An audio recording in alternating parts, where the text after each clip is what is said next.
Let me give a pause now here. थोड़ा रुकें and let us just think as to what all we feel about the article that's proceeding, the story that is proceeding. You must have found that the writer, Ashoka Mitran, is pretty sarcastic. Sarcastic मतलब व्यंग्यात्मक. He has used applied good sense of humor in his writing. उन्होंने विस्तार से जब अपना Gemini lab का, Gemini studio का, makeup lab का वर्णन किया है, तो लगातार एक के बाद एक मजाकिया अंदाज में कई चीज़ें उन्होंने बताई.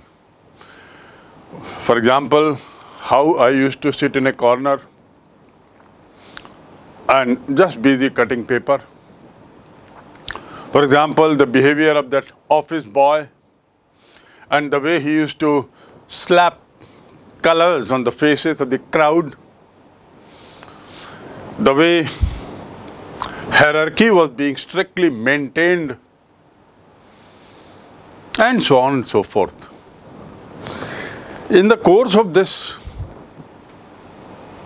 he mentions beautifully the evolution of Gemini Studio.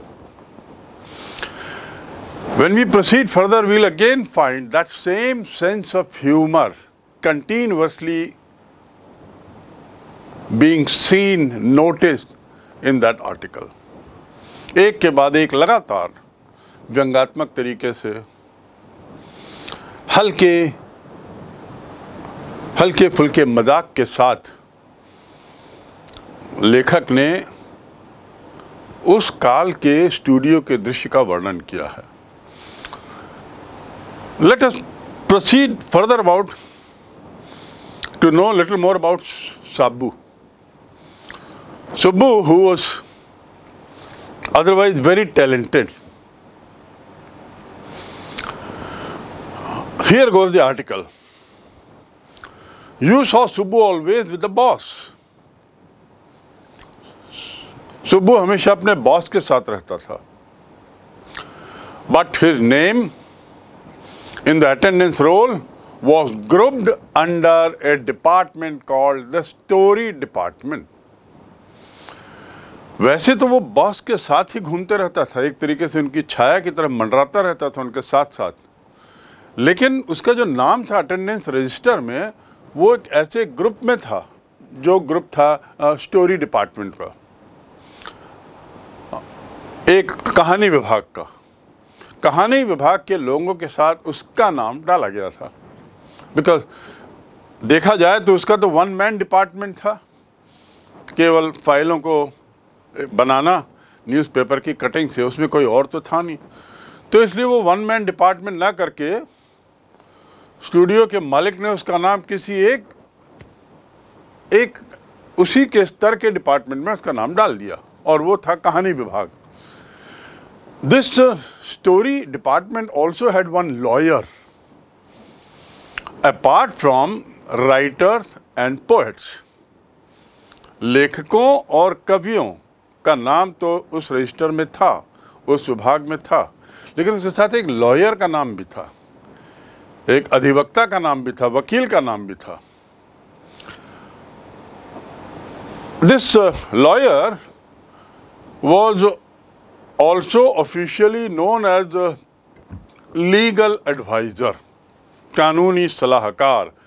अधिकृत रूप से, ऑफिशियली मतलब अधिकृत रूप से उसे कानूनी सलाहकार भी कहा जाता था. But everybody refer to him as the opposite.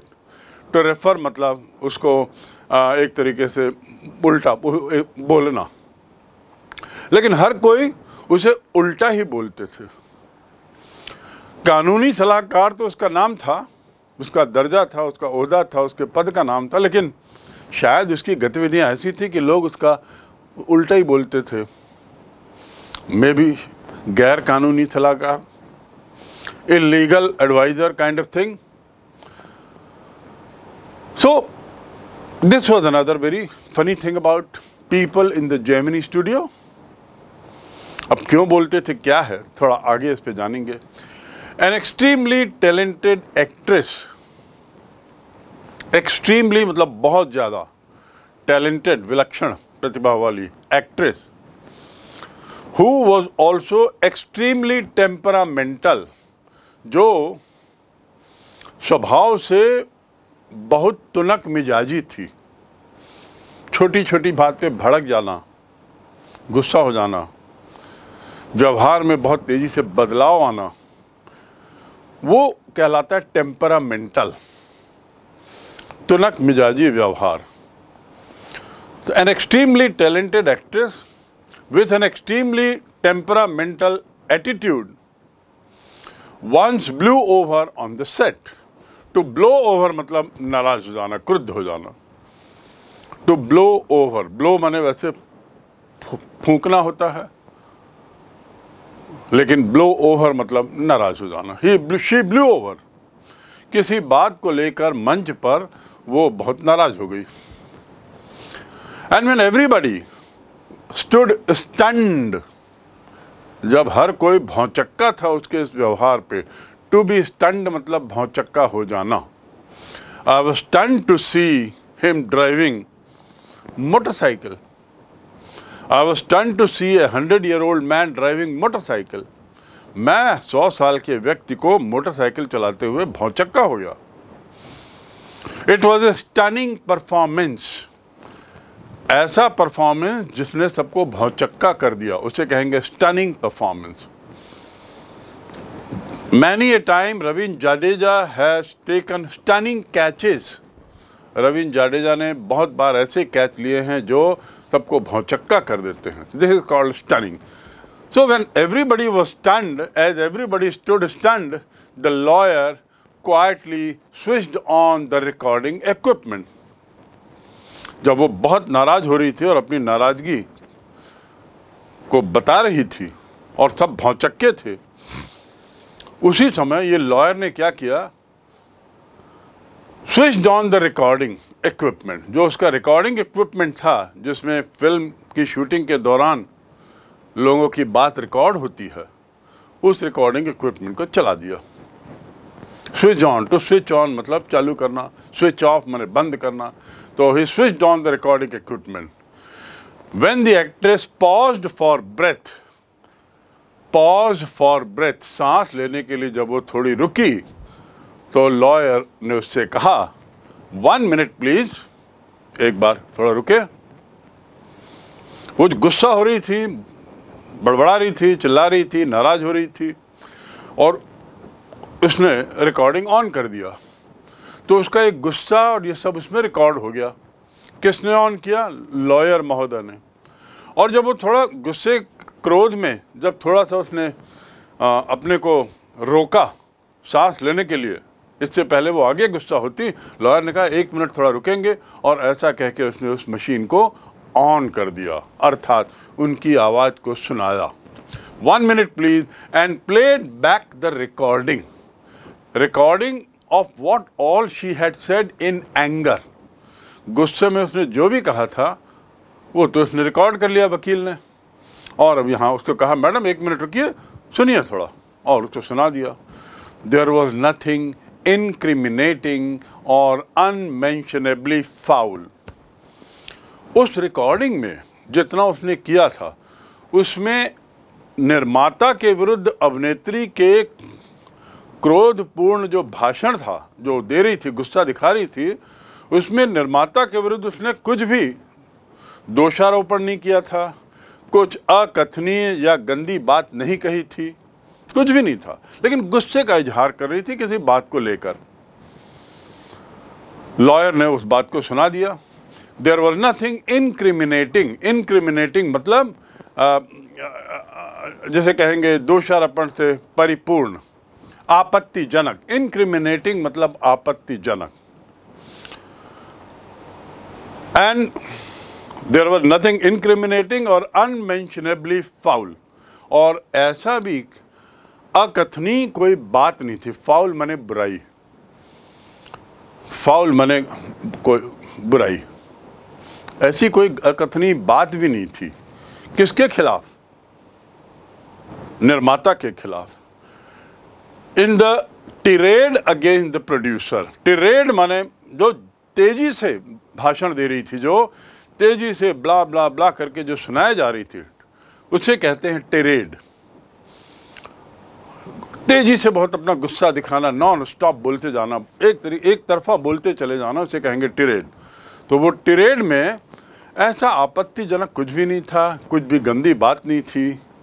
But when she heard her voice again through the sound equipment, she was dumbstruck.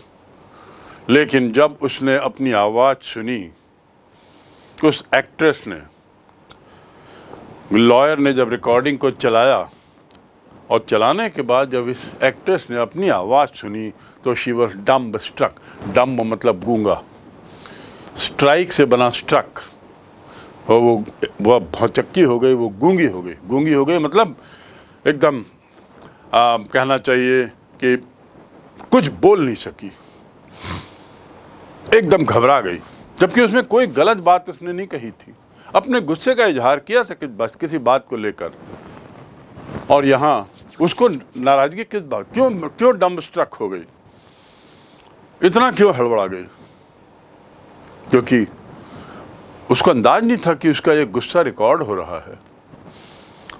उसको लगा मेरे साथ धोखा हो गया, और वो धोखे वाली दुनिया की लड़की नहीं थी।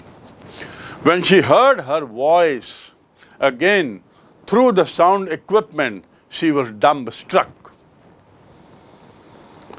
A girl from the countryside. Countryside मतलब होता है गांव।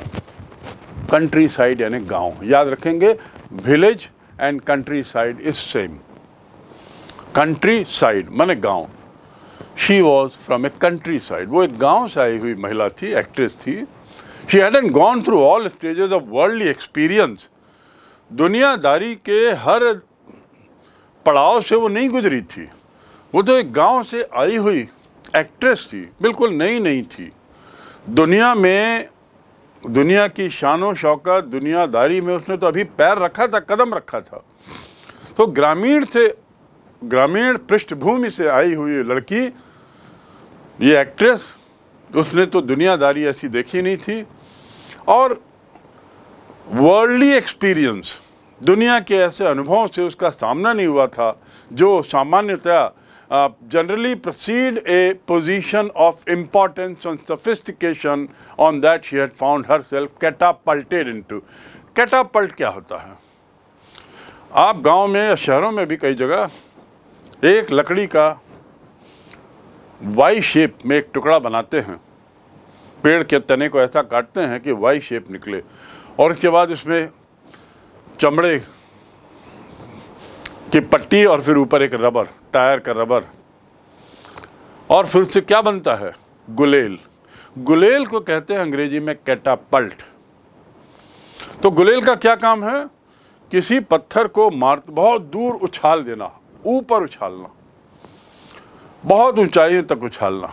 सो the girl was catapulted from a village background to suddenly the world of sophistication.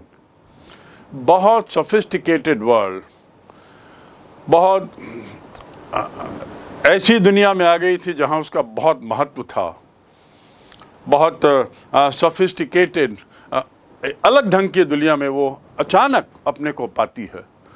और इस जंप में, ग्रामीण पृष्ठभूमि से उस हाइट तक पहुंचने के दौर में, उसने दुनिया को ज़्यादा नहीं देखी थी। वो तो अचानक बहुत अच्छी एक्ट्रेस बन गई थी। She never quite recovered from the terror she felt that day. Terror मतलब घबराहट, भयंकरता। उसने जो आवाज़ अपनी रिकॉर्डिंग में सुनी, या लॉयर ने रिकॉर्ड करके उसका गुस्सा जब उसको सुनाया, तो वैसे तो उसने कोई बुरी बात कुछ की ही नहीं थी, लेकिन उसको ये बात खराब लग गई एक्ट्रेस को, और वो बहुत बुरी तरह घबरा गई कि मेरी आवाज़ मेरे क्रोध को रिकॉर्ड किया है। घबराने का कोई कारण नहीं था, लेकिन फिर भी घबरा गई, क्योंकि वो एक ग्रामीण बैकग्राउंड से आई हुई लड़की थी, और अचानक वो बहुत अच्छी ऊंचाइयों को पाकर एक एक्ट्रेस बनी थी। तो जो रिकॉर्डिंग सुनने के बाद उसको जो झटका लगा, जो तनाव आया, उससे वो दोबारा उबर नहीं पाई। A girl from the countryside, she could never recover from that. दुनियादारी की पद पर, महत्वपूर्ण पद पर जब कोई पहुंचता है धीरे धीरे, तो रास्ते में बहुत सी चीज़ें सीखता है वो।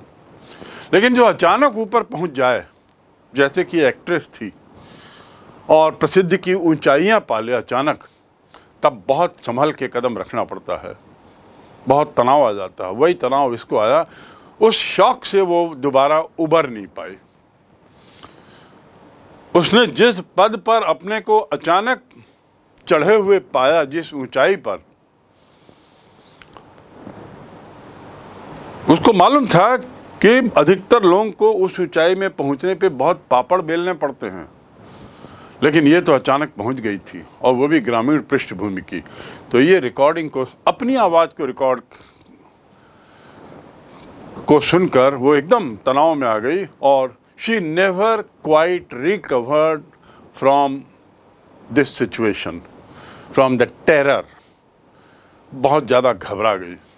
That was the end of a brief and brilliant acting career. और इस प्रकार एक शानदार करियर का, जो बड़ा संक्षिप्त था, ब्रीफ यानी संक्षिप्त, ब्रिलियंट माने शानदार, एक्टिंग करियर समाप्त हो गया। इतनी ज़्यादा वो घबरा गई। तो इसीलिए राइटर कह रहे हैं अशोक मित्रन कि वो जो लॉ एडवाइज़र थे, कानूनी एडवाइज़र, लीगल एडवाइज़र, वास्तव में लोग उनको बिल्कुल उल्टा बोलते थे। क्या बोलते थे? Illegal adviser. वो काम बिगाड़ देते थे। And with this the author says that the girl's acting career came to an end. The legal advisor, who was also a member of the story department, had unwittingly brought about sad end. और ये सब क्यों हुआ? उसका acting career ख़त्म क्यों हुआ? क्योंकि ये लीगल एडवाइज़र महोदय ने जो वो भी स्टोरी डिपार्टमेंट के तो एक मेंबर थे, अनविटिंगली, अनजाने में, उनकी ये मंशा नहीं थी कि लड़की का एक्टिंग करियर ख़त्म हो, पर उनकी मंशा थी लड़की को बताना कि बहुत क्रोधित हो गए हो तुम, एक्ट्रेस को बताना कि तुम बहुत क्रोधित हो गए हो, ये बताने की मंशा थी। पर दुर्भाग्य से हुआ क्या? Unwittingly brought about the sad and. बड़ा दुखदाई अंत करवा दिया उन्होंने। किसका? उस एक्ट्रेस की एक्टिंग करियर का। बहुत दुखदाई अंत लीगल एडवाइज़र की उस हरकत के कारण हो गया। अच्छा, वो लीगल एडवाइज़र जो थे, उनकी एक और विशेषता थी। सुब्बू के बारे में इतना लंबा चौड़ा बताने के बाद, after talking so long about Subbu, author is now targeting the legal adviser and his habits. And so now he says, not only was he a kind of illegal advisor, but he was something different also. While every member of the family, which family? Gemini family. Gemini में काम करने वाले जो सभी सदस्य थे, they wore a kind of uniform. एक uniform पहन के वो आते थे। और वो यूनिफॉर्म क्या होता था? ऐसा नहीं कि उसका बिल्कुल एक ही जैसा बनावट हो, लेकिन हाँ, खादी की dhoti with a slightly oversized and clumsily tailored white khadi shirt. Slightly oversized जो यूनिफॉर्म थी, ऐसी अनाउंस नहीं हुई थी कि सबको इसमें आना है, लेकिन उस समय की प्रथा थी। ये कब की बात कर रहा हूँ? फ्रीडम मूवमेंट के दौरान की बात। Before India became free, most of the people were wearing khadi, and Gemini Studio was no different. We will learn further about khadi in this very story, but right now what you should know is that while every person wore khadi dhoti and slightly over size, थोड़ा बड़ा, over size यानी बड़ा, size से बड़ा, slightly माने थोड़ा। Clumsily tailored white khadi shirt, clumsily tailored मतलब थोड़ा सा ऐसे ही सिला हुआ सफ़ेद खादी का शर्ट। तो खादी की धोती पहनते थे और सिला हुआ खादी के शर्ट पहनते थे। The legal adviser, he wore a pant and a tie. While most of them wore khadi dress, this legal advisor wore pant and a tie and sometimes a coat that looked like a coat of mail. Post office का coat दिखता था, जैसे post office के postman पहनते हैं उसी ढंग का वो कोट पहन के आ जाते थे, टाई पहने रहते थे, पैंट रहती थी, और जबकि बाकी सब लोग खादी के कपड़ों में रहते थे। तो इस मामले में भी लीगल एडवाइजर थोड़े से अलग ही थे। Often he looked alone and helpless, तो अधिकतर अकेले ही दिखते थे, उनके आसपास कोई नहीं रहता था, आदमी ही ऐसे थे। एंड हेल्पलेस, और बड़े असहाय टाइप के लगते थे, किसी से उनकी बातचीत नहीं थी ज़्यादा, अपने ही दुनिया में अलग रहते थे और सोचना भी अलग था। आखिर अलग क्यों हो गए थे? कपड़ों के कारण और एक्ट्रेस के साथ जैसी उन्होंने हरकत की उसके कारण, और एक कारण और था, वो था ए man of cold logic in a crowd of dreamers. वो जो व्यक्ति थे वो बड़े लॉजिक की बात करते थे, हमेशा तर्क की बात करते थे, हर बात में तर्क ले आते थे। आखिर पेशे से वकील थे तो तर्क तो लाएंगे ही। लेकिन बाकी लोग क्या थे? बाकी लोग तो ड्रीमर्स थे ना, फिल्म की दुनिया में काम कर रहे थे, सो दे वर ऑल थे ड्रीमिंग। सपनों की दुनिया में, कल्पना की दुनिया में वो लोग रहते थे, हवा में उड़ते थे, कल्पना की उड़ान में रहते थे।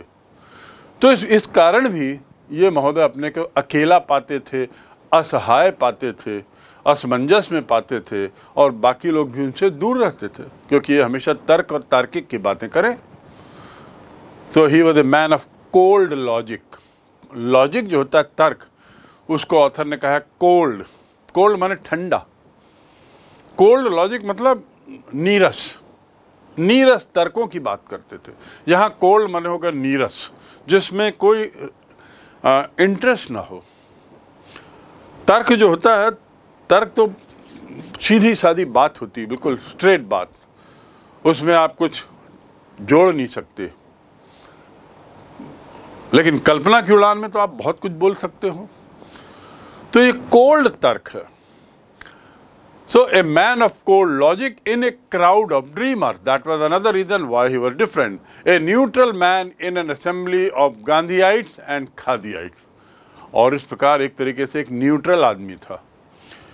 न्यूट्रल मतलब जो किसी के साथ ना हो, एक गांधीवादी लोगों के, खादी पहने हुए लोगों के से हट कर था, अपनी सोच विचार में, अपने रहन सहन में, अपनी हरकतों में, और इसीलिए अपने को अकेला असहाय पाता था।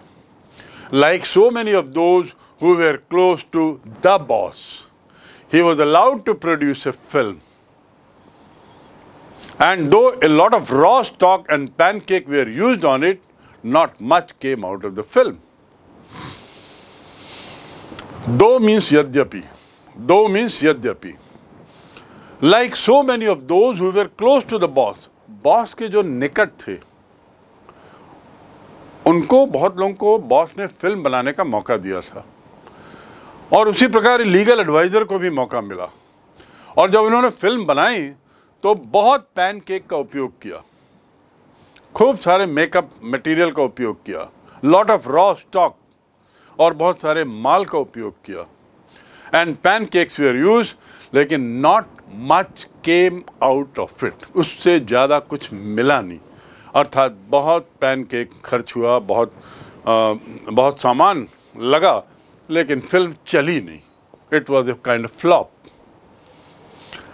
Then one day the boss closed down the story department. एक दिन बॉस ने वो डिपार्टमेंट, वो विभाग ही बंद कर दिया। He closed it down.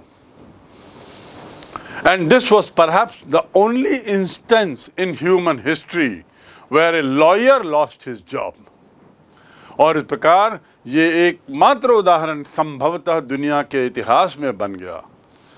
Perhaps, संभवतः, only instance, उदाहरण, संभवतः यह एकमात्र उदाहरण बन गया मानव इतिहास में जहां एक वकील को अपनी नौकरी खोनी पड़ी या एक वकील की नौकरी खा दी गई।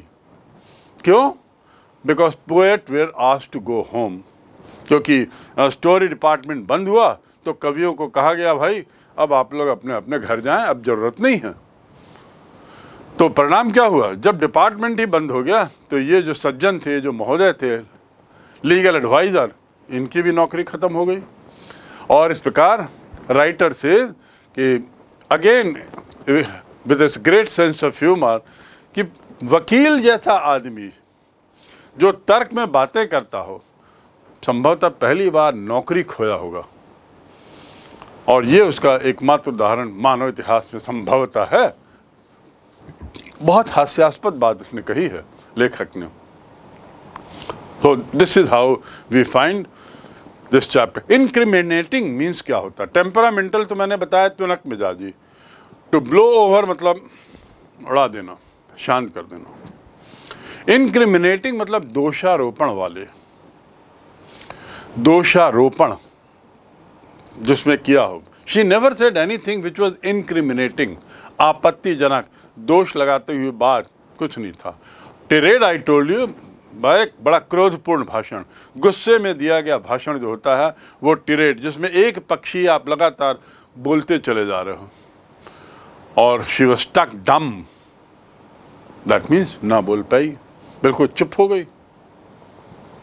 कैटापल्ट गुलेल, that makes Tamil film, people whose lives least afforded them the possibility of cultivating a taste for English poetry. ऐसे लोगों के बीच उसका क्या काम है जिनका जो least afforded the possibility of cultivating a taste of English poetry. ऐसे लोगों के बीच में उसका क्या काम है जो जिनको अंग्रेजी कविता से दूर दूर का कुछ लेना देना नहीं, उससे उनका क्या काम। पीपल हुज लाइव्स, जीवन, जिनके जीवन में लीस्ट मतलब न्यूनतम, अफोर्ड करना मतलब क्षमता होना, पॉसिबिलिटी यानी संभावना, कल्टिवेट करना मतलब बढ़ाना, टेस्ट फॉर इंग्लिश पोएट्री, अंग्रेजी कविता के प्रति अपना रुझान बढ़ाने का इनका दूर दूर से कोई संबंध नहीं। यहाँ के लोगों का, जेमिनी स्टूडियो के लोगों का, उनके बीच में इस कवि का क्या काम करना, क्या काम।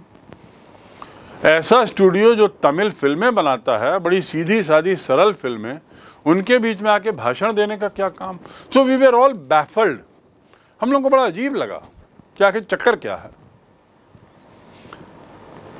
The poet looked pretty baffled too. अब हम लोग तो बैफल्ड थे, लेकिन ये कवि महोदय भी कोई कम बैफल्ड नहीं थे, कोई कम असमंजस में नहीं दिख रहे थे, कोई कम परेशान नहीं दिख रहे थे। कवि भी परेशान। अब ये तो बड़ी अजीब बात हुई कि इंग्लैंड से आया हुआ व्यक्ति इतना शानदार स्वागत, मंच पे पहुंचता है, उसके नाम से लंबा भाषण देते हैं द बॉस, और खुद भी कुछ बोलता है और उसके बाद भी असमंजस में है। The poet looked pretty baffled too. Poet भी बहुत ज़्यादा बैफल्ड दिख रहा था। टू मने भी, TOO मने भी, पोएट भी बैफल्ड दिख रहा था। फॉर मने बिकॉज, फॉर मने बिकॉज, इसके पहले भी फॉर आया, वहाँ बिकॉज, क्योंकि। For he must have felt the sheer incongruity of his talk about the thrills and travails of an English poet. अब देखिए इसका क्या मतलब हुआ। क्यों वो बैफल था? वो बैफल इसलिए था क्योंकि वो जो बोल रहा था उसने महसूस किया, क्या महसूस किया? इनकॉन्ग्रुइटी। इनकॉन्ग्रुइटी मतलब विसंगति, मेल नहीं खा रहा था। क्या चीज मेल नहीं खा रही थी? His talk about the thrills and travails of an English poet. वो जो अपने रोमांच, थ्रिल माने रोमांच, I had a very thrilling experience when I climbed that mountain. I had a very thrilling, बड़ा रोमांचक अनुभव था, थ्रिल। और इनकॉन्ग्रुविटी मतलब असंगत, और ट्रेवल मतलब दर्द। ट्रेवल तकलीफें, पीड़ाएं, पीड़ा, दर्द। एक और ये कवि महोदय लंबा भाषण दिए, क्या बोल गए समझ में नहीं आया क्योंकि उनका उच्चारण स्पष्ट नहीं था। जब कार्यक्रम खत्म हुआ तो हम सब लोग बड़े असमंजस में थे कि चक्कर क्या है ये, क्यों हुआ ये कार्यक्रम। तो जितने असमंजस में हम दिख रहे थे उतने ही असमंजस में इस अंग्रेज को हमने पाया, और शायद उसकी असमंजसता का कारण था कि वो भी जो बेमेल दिख रहा था, incongruity of his talk about thrill and travels, अपनी दर्द, अपनी पीड़ा, अपने रोमांच, उसके बारे में उसने क्या बोला होगा, उसका जो प्रभाव जनता पर उसने महसूस नहीं किया। क्यों? वो लग रहा है उसको रोमांचित बातें उसने की है, उसको लग रहा है कि मैंने बड़ी दुखदायी, दर्द, पीड़ा, तकलीफ़ों की बातें यहाँ की हैं, लेकिन जनता से किसी तरह का उसको रिस्पॉन्स नहीं मिला। जनता वैसे ही शांत रही, डेज्ड रही, समझ में नहीं आया। क्यों? क्योंकि जनता को उसकी भाषा ही समझ में नहीं आई, उसका उच्चारण ही समझ में नहीं आया। भाषा तो फिर भी समझ में आ जाती है अंग्रेजी, लेकिन जिस तरीके से वो बोल रहा था उसका उच्चारण थोड़ा अलग था। परिणाम क्या हुआ कि जनता और पोएट के बीच में जो तादाद में होना था, जो कनेक्ट होना था, वो नहीं हुआ। इनकॉन्ग्रुअस रहे, और इनकॉन्ग्रुअस का मीनिंग मैंने आपको बताया, विसंगत रहे, दोनों में तालमेल नहीं हो पाया। एक और वो थ्रिल की बातें कर रहा था, रोमांच की, तो यहाँ सुनने वाले लोग, श्रोता, बिल्कुल ठंडे बैठे हुए थे। वो अपने दुख, दर्द, पीड़ा आदि की बात कर रहा था, तो यहाँ पर इनके जनता, लिसनर्स के, जेमिनी स्टूडियो के जो लोग थे और जो और बाहर से आए हुए थे, उनकी चेहरे की भावनाएं उस दुख दर्द को महसूस नहीं कर रही थी, ऐसा लग रहा था। तो इसलिए पोएट भी क्या रहा होगा, बैफल्ड रहा होगा, असमंजस में रहा होगा कि हो क्या रहा है। His visit remained an unexplained mystery. उसकी जो यात्रा थी वो हम लोगों के लिए अनएक्सप्लेन्ड मिस्ट्री रही, अर्थात मिस्ट्री माने अजूबा, अनएक्सप्लेन्ड मतलब जिसे समझा ना जा सके, एक ऐसा अजूबा वो हमारे लिए रहा। एक ऐसा अजूबा रहा कि हम समझ नहीं पाए कि हुआ क्या, कौन आया, क्यों आया, किसका भाषण, क्या भाषण, श्रोता कौन लोग, उनके सिर के पल्ले नहीं पड़ा, सब क्या हो रहा था, तब unexplained. His visit remained unexplained.